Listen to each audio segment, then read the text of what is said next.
The Galactic Council noticed it first, a strange and unsettling quiet from the blue planet once known for its noise, its rebellion, its chaos, and its beauty.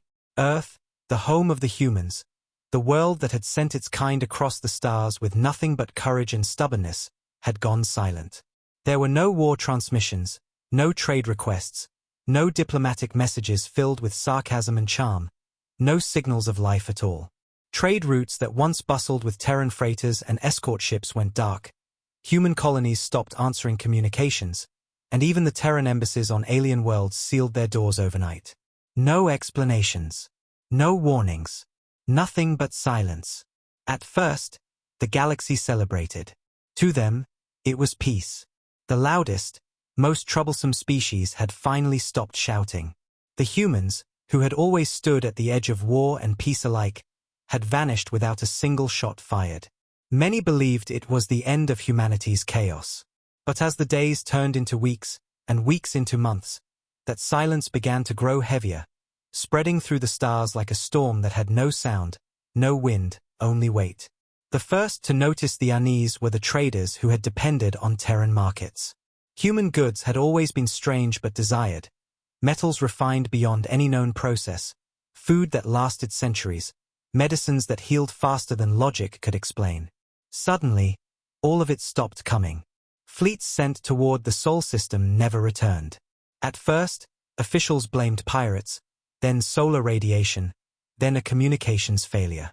But when patrol ships arrived at the edge of human space, they found only drifting satellites, empty orbital platforms, and vast stations without power, their lights flickering like dying stars.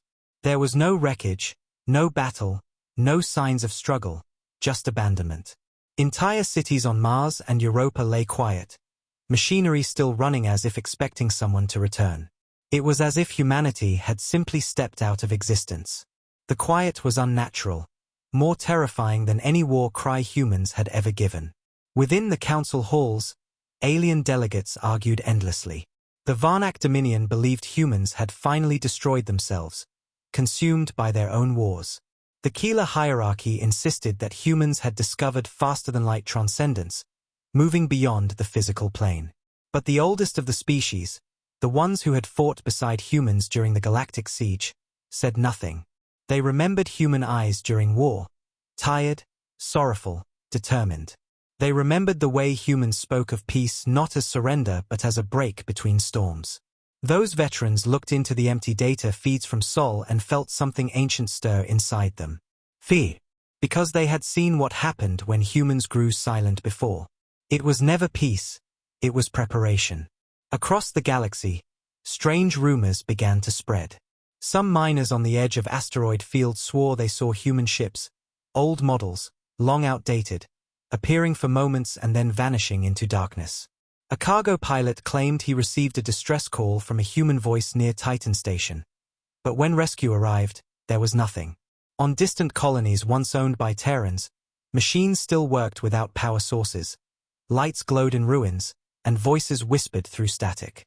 The galaxy told itself these were coincidences. But the fear was already alive. One by one, small races that had lived under human protection began to panic.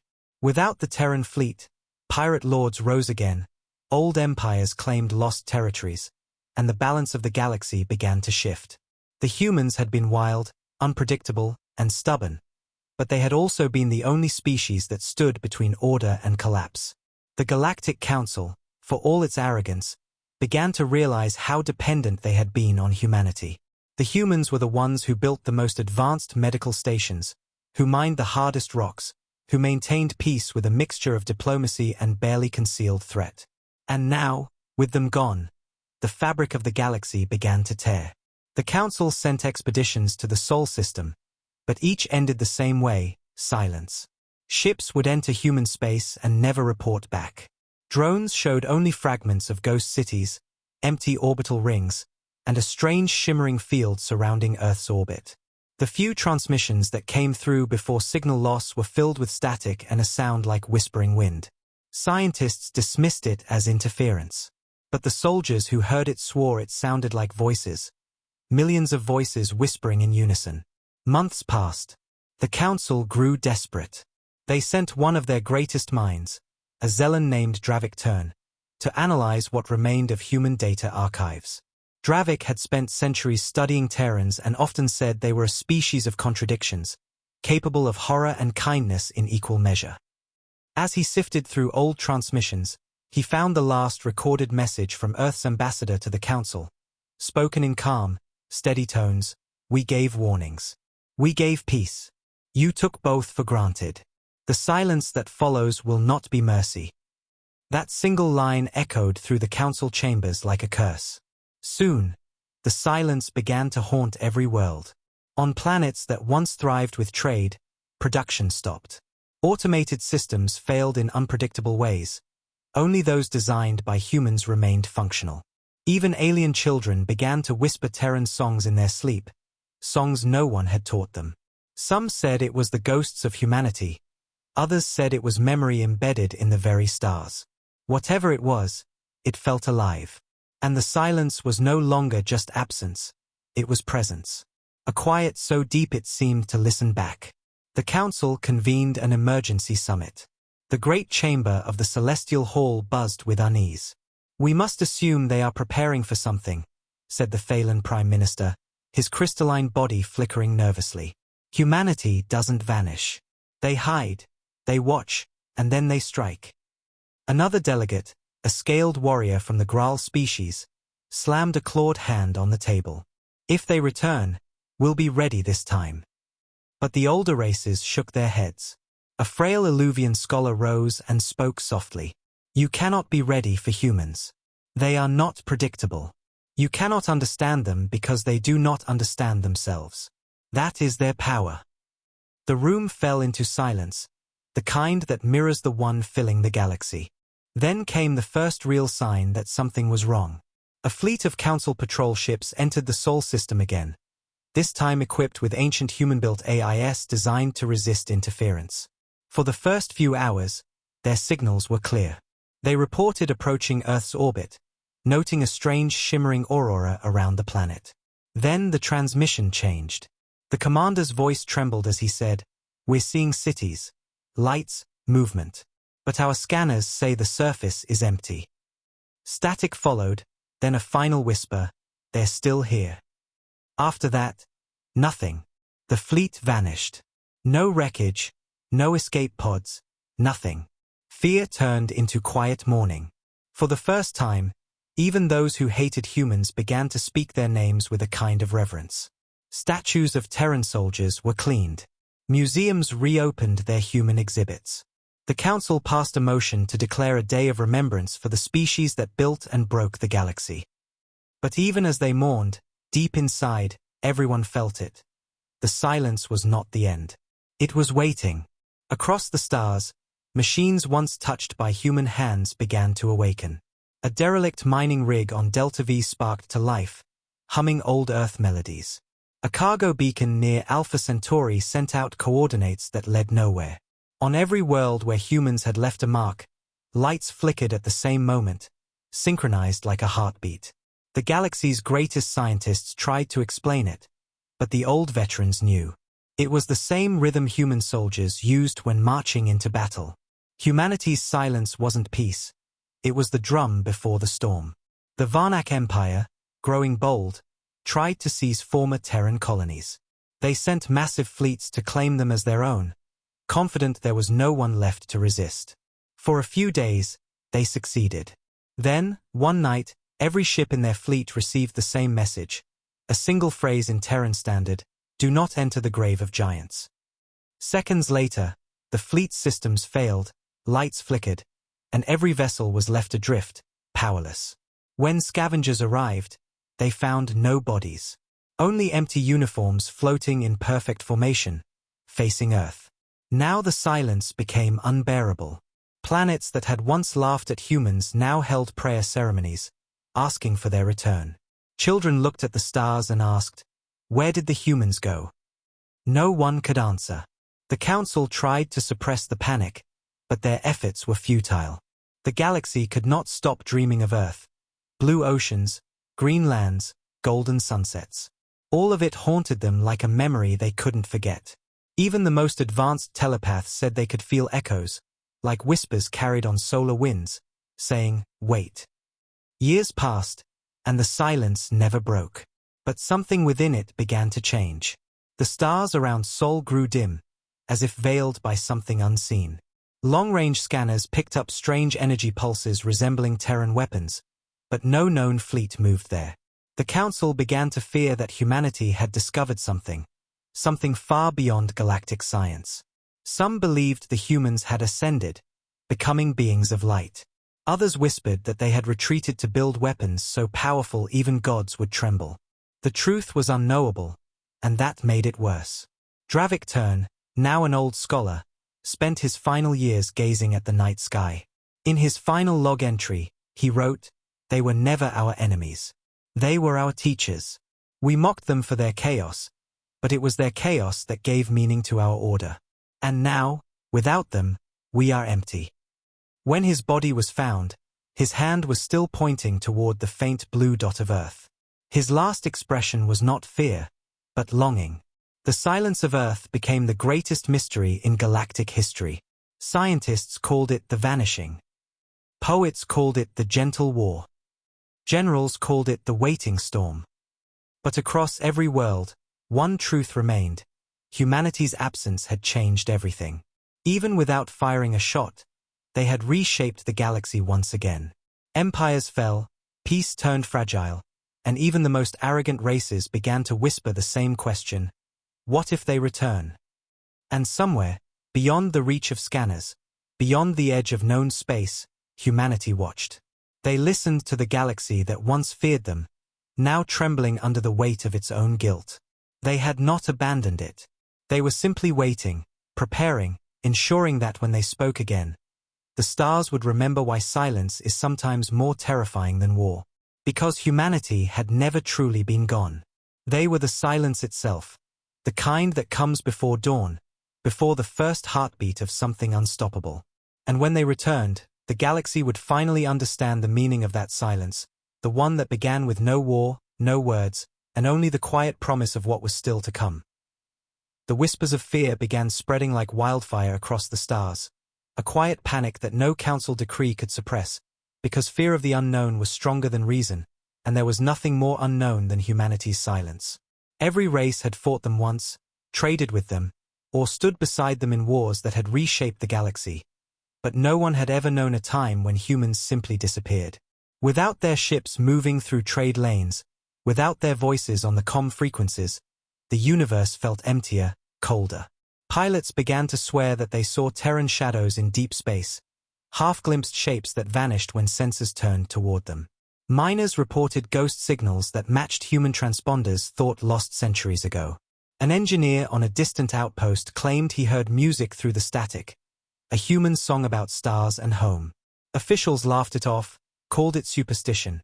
But late at night, even they kept the lights on a little longer, because something in the silence felt alive. It was as though the absence of humanity wasn't a void at all but a presence watching from beyond the dark. Trade alliances started fracturing, small empires began to rearm, and still no word came from Earth. The Council's greatest fleets were sent again and again, but they came back silent or didn't come back at all.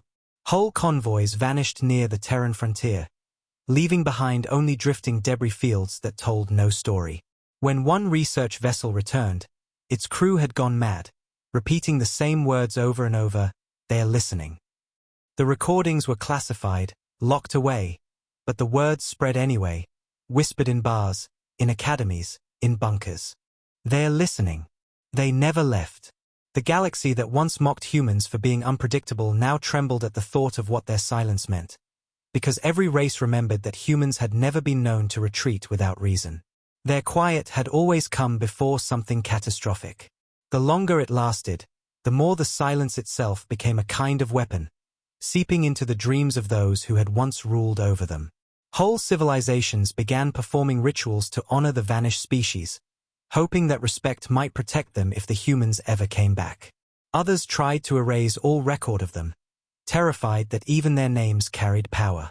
The Council debated endlessly: had humanity transcended, gone beyond matter, or were they hiding, building something in the dark? The few old veterans who had fought beside Terran fleets said nothing. They remembered the eyes of human soldiers, how they burned even in defeat. They remembered the words of the Terran admiral who once said, "We don't end wars. We end reasons to start them." And now, that same species had chosen silence, and no one could tell if it was forgiveness or warning. On the outer colonies, children began to dream of blue skies and oceans they had never seen. The silence of Earth had become a story, then a legend, then a haunting that no science could explain. It was not peace, not surrender, not extinction. It was the breath the galaxy took before learning what true regret felt like, and every passing day, the quiet grew louder, until even the stars seemed to flicker with the echo of something waiting to return. Months passed before the first true signs appeared, and they were not of warships or threats but of something softer, something infinitely more haunting, because instead of the thunder of guns, the galaxy heard laughter, human laughter echoing through the void. It began on abandoned Terran colonies where long-dead transmitters suddenly powered on by themselves, broadcasting fragments of old Earth media. Children singing, ocean waves crashing, voices telling stories, and the hum of life that should not have existed anymore. At first, it was dismissed as system malfunctions, some automated loop left behind. But when the same signals appeared simultaneously across hundreds of different worlds separated by light years, it became clear that this was no coincidence.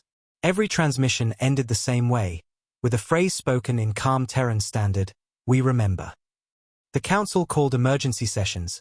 Scientists tore apart data caused trying to find logical explanations. But no one could explain how dead systems could transmit from locations where there was no infrastructure left. On some planets, even ancient Terran graves began to glow faintly at night, emitting strange radio patterns matching the same frequency as the broadcasts. What frightened the galaxy most wasn't the technology, it was the feeling behind it. These were not messages of threat or victory. They were messages of memory, of emotion, as if humanity's absence itself had become alive, speaking through the echoes of everything they'd built. Fleets sent to investigate came back with strange stories. Machines that turned on when touched, structures that rearranged themselves, whispers in the static saying names of those long dead. Aquila Admiral recorded one of these encounters, his voice trembling as he described what he saw. A child's toy on an empty Terran outpost, a small wooden figure sitting in the dust, and when he picked it up, it began to play a lullaby that made his crew cry without understanding why. He said it felt like being watched by something vast and kind, and yet unbearably sad. That recording spread through the galaxy faster than any warning could. The Council began to debate whether humanity was truly gone or had simply changed, becoming something that existed beyond physical form.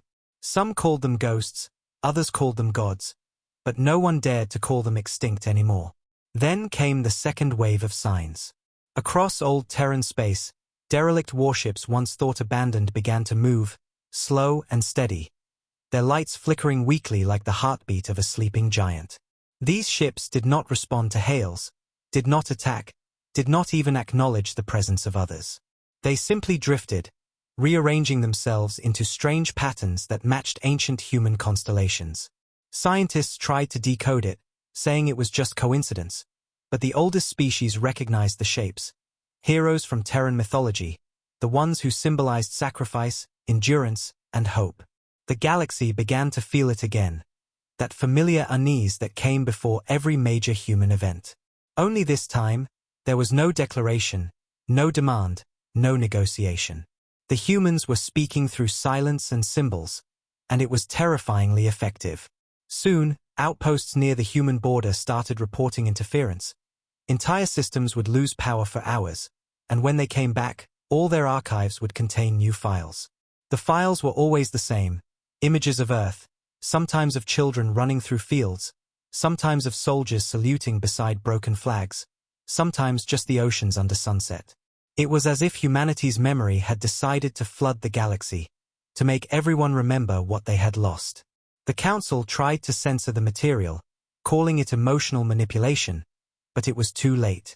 The images spread faster than light itself, across pirate networks, public channels, and personal devices. Even species that had once enslaved humans found themselves quietly weeping as they watched the blue planet's waves roll in endless motion. It wasn't propaganda. It was grief, raw and vast. On a quiet moon near the edge of known space, an ancient relay station that hadn't been active in centuries suddenly came online. It broadcasted only one message before going dark: "We warned you about silence." That single sentence sent chills through every commander and diplomat. Because deep down, they knew humans never did anything without purpose. Every silence, every pause, every word held weight. And this silence, stretching now into years, was heavier than any war humanity had ever fought. The galaxy began to fear that the humans had gone somewhere beyond reach, to prepare for something no one else could face. The most unnerving reports came from those who claimed to have seen them. Merchant convoys passing through nebulae swore they spotted silhouettes of Terran dreadnoughts, their hulls coated in black so deep they absorbed starlight. But the readings were impossible. These ships were centuries old, their energy signatures out of time. They didn't attack. They only drifted, as if watching. Some even believed these weren't ships at all but echoes of the humans themselves, memories wearing armor, keeping watch over the living. The Council wanted to dismiss it, but then one of their own fleets vanished near Proxima, 500 ships gone without a trace. The only signal they left behind was a transmission of human heartbeat patterns, recorded from Earth's early medical archives. No threat, no words, just the sound of millions of hearts beating in unison. In the following months, the galaxy grew restless. Entire worlds began to experience strange phenomena. Machines refusing to work unless spoken to politely, holograms that would flicker into images of humans smiling, alien children born with dreams of walking on beaches they had never seen. The universe itself seemed to remember humanity even if no one else did. Some called it superstition, others called it infection. But deep inside, every race understood it as something else: remorse. Humanity had left a hole in the universe, and the void was echoing back. The Council ordered all research about Terrans to stop, fearing mass hysteria, but even their command centers were haunted by the same ghost signals. On one particularly quiet night, the Council's grand chamber lights dimmed without warning. For 10 full seconds, every monitor in the galaxy displayed a single word written in Terran standard: listen. When the lights returned, nothing else happened, but no one dared speak for a long time. That night, an ancient alien who had once fought beside human soldiers during the siege of Orion whispered to his apprentice, "They're not gone. They're waiting for us to understand what silence really means." And in that truth lay the fear that bound the entire galaxy, because humanity had never needed to shout to be heard. They had simply gone quiet, and the universe itself was starting to mourn as fear turned to obsession. The great empires began to crumble, their alliances weakening under the weight of uncertainty, because the galaxy that once thrived under Terran trade and invention could no longer sustain itself without them, and no one wanted to admit it. The Galactic Council, once a proud symbol of order and unity, now stood fractured and desperate, as worlds argued and blamed one another for the chaos growing in the void left by humanity's absence. Every species had once depended on Terrans in some way. Humans had built the machinery that kept star stations alive, created the medicine that healed alien diseases, designed the energy cores that powered entire civilizations. Now those systems were failing, one after another, as if the universe itself had grown tired of them. Fleets that used Terran engines found them refusing to start. Medical facilities that relied on human technology suddenly malfunctioned. The very fabric of galactic life had been woven by human hands, and now, without them, it was unraveling thread by thread. No war had ever destroyed so much, only their silence. Planets once ruled by pride and arrogance were now begging for help that would never come. The Keeler hierarchy, whose nobles had mocked human culture for centuries, now sent priests to the ruins of old Terran colonies to offer prayers to an empty sky. The Varnak Dominion declared a state of emergency as their resource systems collapsed, their mining fleets powered by Terran-designed fusion drives that no one else could repair. The Thalen technocrats, who had once called humans reckless, watched in horror as their own AI systems began to rewrite themselves, inserting fragments of human code that spoke in riddles, phrases like "we told you to listen." The galaxy didn't understand it yet, but humanity's absence wasn't passive. It was alive, spreading like a quiet virus through everything they had ever touched. The silence had become a weapon, one that required no violence, only patience. Inside the council chambers, chaos reigned. Delegates shouted across the shining marble floors, accusing each other of hiding Terran secrets. Some demanded war against whatever shadow of humanity still lingered. Others pleaded for peace, believing this was punishment for arrogance. "They were the backbone of our order," cried the Eluvian chancellor. "Without them, everything falls." But the Graal warlord snarled back, "Then maybe it should fall. They thought they were gods among stars, and now their ghosts haunt us. Let it burn." His voice echoed through the chamber, but no one responded, because even he looked afraid. They all remembered the stories, how humans had rebuilt entire star systems after wars, how they had turned enemies into allies, how they had faced extinction and refused to die. And now, for the first time, no one knew if they were alive or something else entirely. On the outer rim, strange things began to happen. Space stations that had lain dead for decades suddenly came online, powered by unknown energy sources. On the desert world of Alara, crops began to grow from barren soil. Seeds left behind by Terran farmers centuries ago, now blooming as if awakened by memory. In the deep void between galaxies, travelers claimed to see human ships moving in perfect silence, engines cold, gliding through space like ghosts watching over the living. Every time someone tried to record them, the footage would corrupt, leaving behind static and the faint sound of a human heartbeat. Even the skeptics began to break under the weight of what they couldn't explain. Scientists called it quantum memory, philosophers called it penance. But among the common people, the word used most often was regret. It became a kind of religion. Across hundreds of worlds, shrines were built to honor humanity, not out of worship, but remorse. Statues of Terran explorers were raised in alien cities, carved from metal salvaged from their lost ships. Some worlds lit their skies every night with blue and white beacons to mimic the colors of Earth's oceans and clouds. Others banned all mention of humans, too frightened of summoning their return. But whether through prayer or denial, the entire galaxy could feel it. The silence was not absence, it was waiting. Waiting for something to break.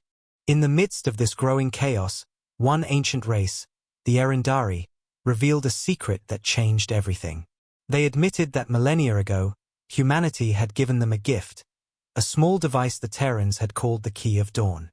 It had never been activated, its purpose long forgotten, until now, when it began to glow on its own. When scientists examined it, the device emitted a low hum that resonated with every Terran-built machine across the galaxy. Systems long dead flickered to life. Engines powered up. Communication relays began to transmit data, coordinates, star maps, and messages written in Terran standard. "We did not leave you. You left yourselves." The meaning was unclear, but the effect was undeniable.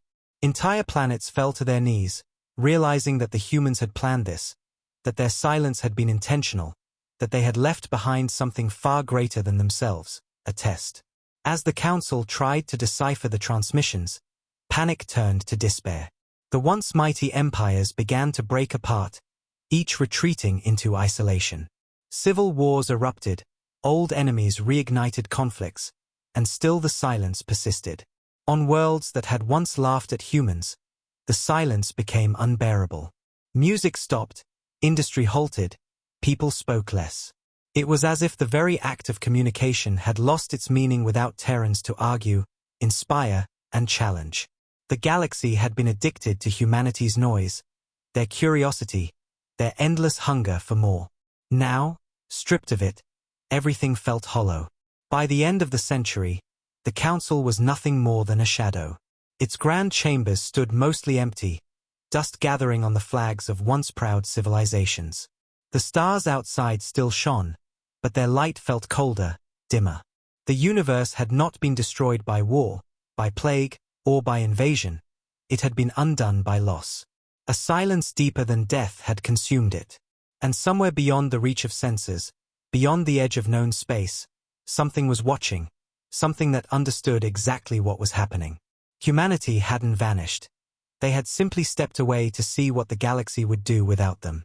And now, as regret and ruin spread across every world, that something waited, patient and quiet, for the moment the galaxy would finally understand the lesson it had ignored for so long.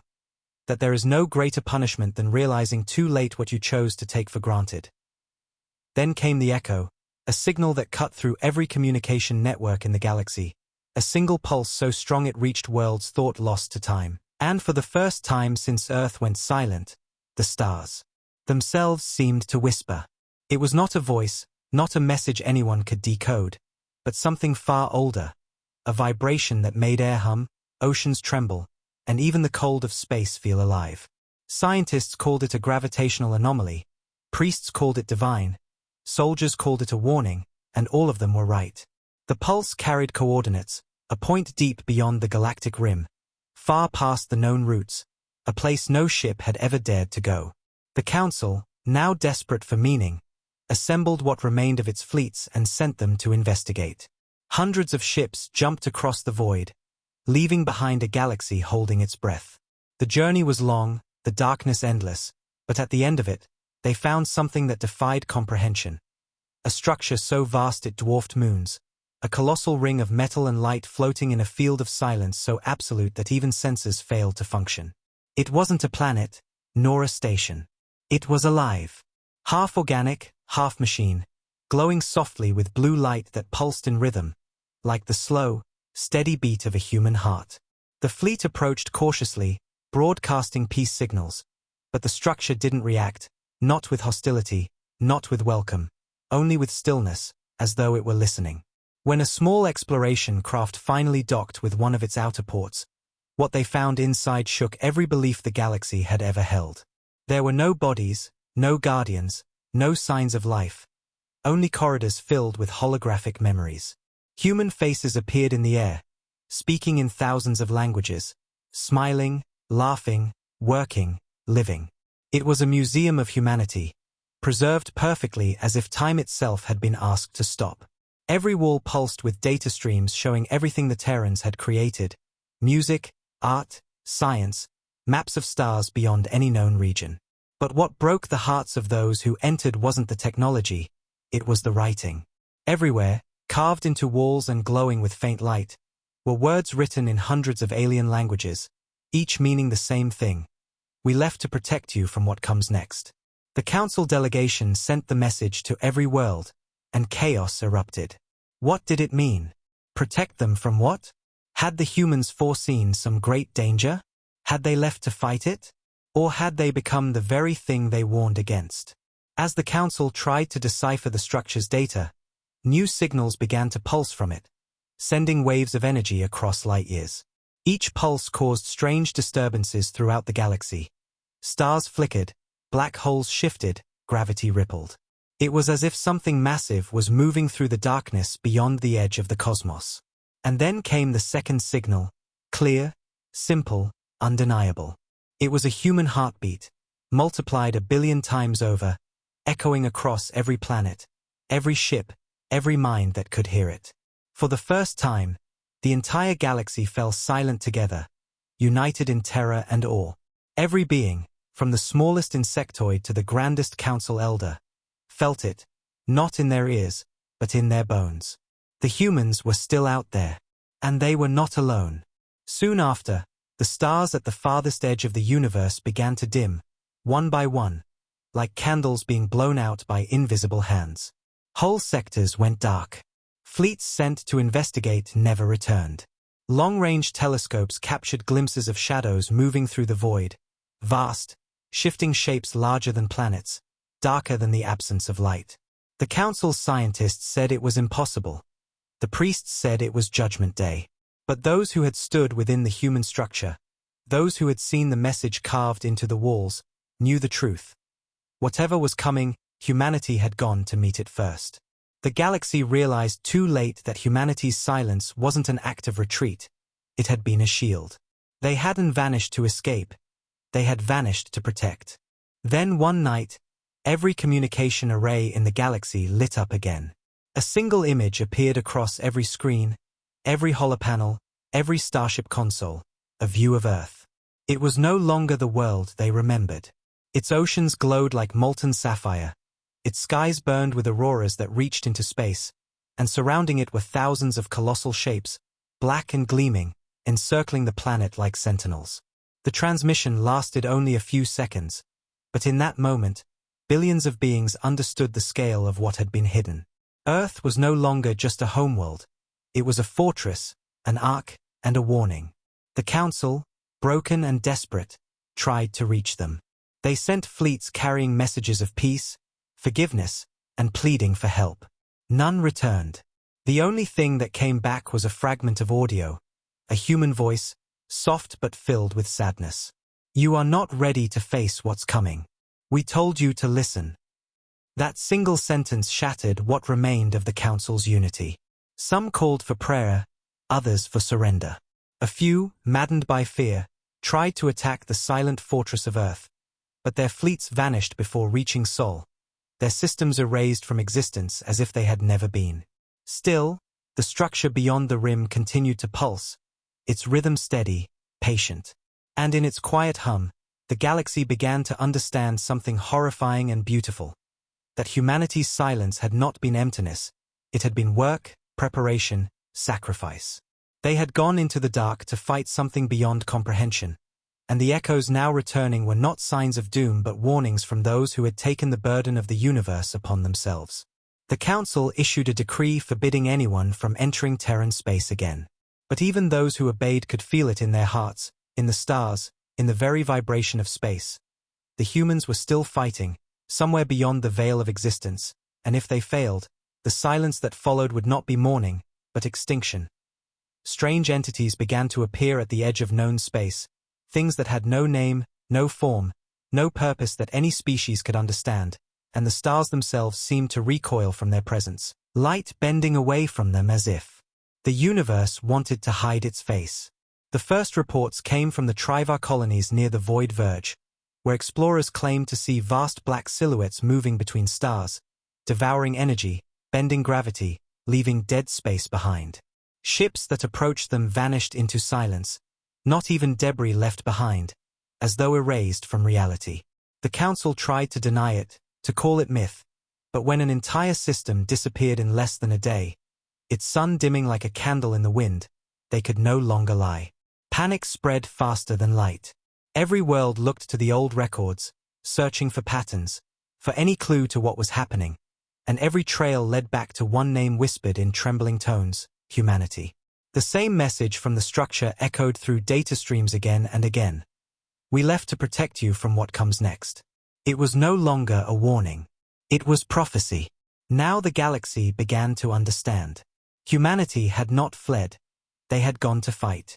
The silence, the disappearance, the absence of ships, all of it had been part of a plan. Somewhere beyond the stars, they were holding back a darkness older than creation itself, something that devoured entire systems, something not bound by matter or light. The Council tried to unite, but it was too late. Every empire had already turned inward, building weapons, constructing fleets, but their technology was nothing compared to the ancient Terran systems that still pulsed faintly throughout the galaxy. And then, when the darkness finally reached the border worlds, the panic became hysteria. Worlds screamed across the communication lines for help that never came, and the sky filled with shadows that swallowed fleets whole. Then, just when all hope seemed lost, they appeared. The Terran warships. They came not with fanfare, not with speeches or light, but with silence. Thousands of ships emerging from the void like ghosts, their hulls blacker than the space around them, absorbing light itself. No insignias, no markings, no communication. Only the faint blue glow of weapons charging quietly, patiently. The Council's fleets froze as readings flooded in. The energy levels were beyond anything ever recorded, beyond logic, beyond science. The largest among them, Leviathan-class dreadnoughts, moved like mountains through space, their engines so silent they seemed to glide on thought. When they opened fire, the night itself burned. Rail cannons the size of cities fired slugs of condensed matter at near-light speed, piercing the darkness, tearing holes in the entities that had consumed entire systems. The stars shook, planets cracked, and the void screamed. The Council's ships tried to follow, to join them, but their systems failed in the intensity of the battle. They could only watch. For the first time in history, the galaxy saw what it truly meant when humans went to war. There were no orders broadcast, no coordination visible. But every Terran ship moved as if guided by one mind. Their formation shifted like a living organism, adapting, flowing, striking. The enemy, those things of void and hunger, began to falter, their impossible forms breaking apart under the assault. Yet still the Terrans did not speak. No words, no messages, only silence. It was as if they didn't want to be seen, as if the war wasn't meant for other eyes. And then the entities began to collapse inward, folding upon themselves, creating a black rift at the center of the battlefield, a wound in space itself. The Terrans followed them in, vanishing one by one into that darkness without hesitation. The last thing any sensor picked up before the rift closed was a faint transmission, a single heartbeat followed by the words, "Not yet." After that, the void was still again. The stars that had dimmed began to shine once more. The black field that had spread through the galaxy withdrew, leaving only silence behind. But that silence was different now. It was peaceful, heavy, final. The Council scrambled to contact the Terrans, to thank them, to beg them to return, but there was no response. Their fleets, their structures, even the great ring beyond the rim, all had gone dark. It was as if the humans had erased themselves from existence once again, leaving behind only fragments of memory. But something in the stars had changed. The energy that the Terrans had unleashed remained, flowing through the galaxy like blood through veins. Terran technology across 1,000 worlds came alive, no longer malfunctioning, but repairing itself, rebuilding cities, healing ecosystems, as though some great design had been completed. On one world, an alien farmer walked out into the fields at dawn and found strange metallic flowers blooming in the soil, their petals reflecting images of Earth's oceans. On another, a child looked up and saw constellations rearrange themselves into the shape of a human hand reaching toward the stars. The galaxy wept without knowing why, because in their hearts, every being understood. They had been saved again, but the ones who saved them were gone. The Council gathered for what would be its final meeting, the surviving races sitting in quiet sorrow. "They fought for us," said one delegate softly, "and we never deserved them." Another added, "They left in silence, and returned the same way." No one disagreed. The galaxy was safe, but hollow. The void creatures had been destroyed, but at what cost? Some believed humanity had sacrificed itself entirely, merging with the energy of the universe to keep it stable. Others claimed that they had simply gone deeper, to a place where even light could not follow, waiting for the next time they would be needed. Whatever the truth, one thing was certain: humanity had kept its promise. They had left to protect the galaxy, and they had done so without demanding gratitude or recognition. They had given everything, and once again, they had vanished into the silence that had begun it all. And somewhere, in the endless dark, perhaps among the drifting embers of dying stars, a single Terran voice whispered softly through the void, unheard but eternal, "Stay alive." When the war ended, the stars themselves seemed to breathe again, their light trembling as if they too had survived something unspeakable. Yet the galaxy did not celebrate, because victory without witnesses felt like mourning, and the beings who had saved them, those silent humans who fought the darkness alone, were gone once more, leaving behind only the hum of distant energy and the faint memory of their presence. The Galactic Council, or what was left of it, gathered in silence beneath the vast skylights of the Celestial Hall, and for the first time in recorded history, no one spoke. Worlds that had once ridiculed Earth now draped their cities in white light as a sign of mourning. Ships dimmed their engines in tribute, and countless species stood together in quiet remembrance of a people who had defied the impossible and paid for it with their very existence. But as the centuries-old saying went, silence and humanity were never truly apart, and soon, the galaxy began to feel the truth of that. Strange lights appeared where the final battle had taken place, fragments of what looked like Terran ships, orbiting invisible centers of gravity as though something unseen still held formation. The few brave enough to approach said they could hear faint whispers, human voices speaking softly, not in words of command or anger, but in lullabies and memories, as if the galaxy itself was singing to remember. It was then that the great realization came. The silence humanity left behind was not death, it was legacy. The systems they had once built began to reactivate themselves. Machines that had lain dormant for centuries hummed back to life, not by design, but by purpose, as though guided by unseen hands. Terraforming satellites resumed their work, healing ravaged worlds. Energy grids flickered back on, not to wage war, but to illuminate the forgotten corners of civilization. And on one lonely moon, an ancient Terran archive opened by itself, projecting a single message into the void. It was a hologram of a human woman, dressed not as a soldier or a leader, but as a teacher. Her voice was calm, warm, and heartbreakingly human. "If you are seeing this," she said, "then we are gone, but we are not lost. We knew the darkness would return one day, and we knew you would not be ready. So we left behind what you could not build, hope.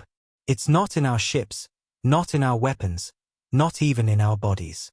It's in our memory. As long as you remember who we are never truly gone." Then the hologram faded, and the moon fell silent once more. The council broadcasted that message across every world, and it became the most watched recording in galactic history. It wasn't a declaration of war, not a demand for power, but a reminder of humanity's greatest strength, the ability to endure, to inspire, to rise even after being broken.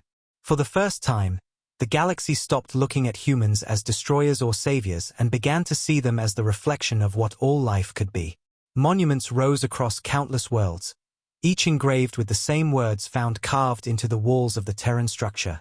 No war. No words. Just silence. Those words became sacred. They reminded every civilization that the humans' greatest weapon had never been their technology or their aggression. It was their ability to change everything around them simply by being there, and to change even more by leaving. Generations passed, and the story of Earth became a legend. Children of species that once feared Terrans now dreamed of them as guardians of the stars. Artists painted their images across entire city skylines, poets wrote of the silent race who saved the light, and scientists dedicated their lives to decoding the mysteries of Terran technology, hoping to one day find a trace of where they had gone. But even as time moved on, strange phenomena continued to appear. Shadows of ships moving between stars, footprints in dust where no life could exist, and echoes of laughter in the static of deep space transmissions. It was as if humanity had become part of the fabric of the cosmos, watching, waiting, ensuring that their sacrifice had meaning. Then, one night, an unregistered probe drifting near the old human borders sent back a final message before disappearing. The feed showed a planet, a blue and green world surrounded by a faint silver light. At its poles burned two massive beams of energy, shaped like wings. The data confirmed the impossible. It was Earth. Alive, glowing, and whole, orbiting a star brighter than any in the known galaxy. The transmission ended with a single line of text, written in Terran Standard and translated across every known tongue. "We are still here." The galaxy froze. Every world, every being, every system stopped in silence.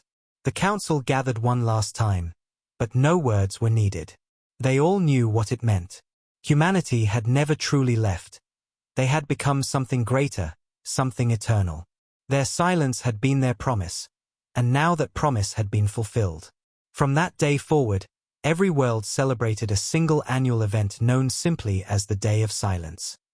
On that day, all communication ceased, all engines powered down, and the galaxy stood still beneath the stars, listening, not for war, not for power, but for the faint, eternal echo of those who had once stood among them. And in that silence, some claimed to hear it. The sound of faint laughter, of waves against a shore, of a million heartbeats pulsing as one. Humanity's legacy had transcended flesh and form. They had become the soul of the galaxy itself. And though they spoke no more, their silence carried the weight of 1,000 lifetimes, a reminder carved into every star, that sometimes the greatest sound in the universe is the silence left behind by those who saved it.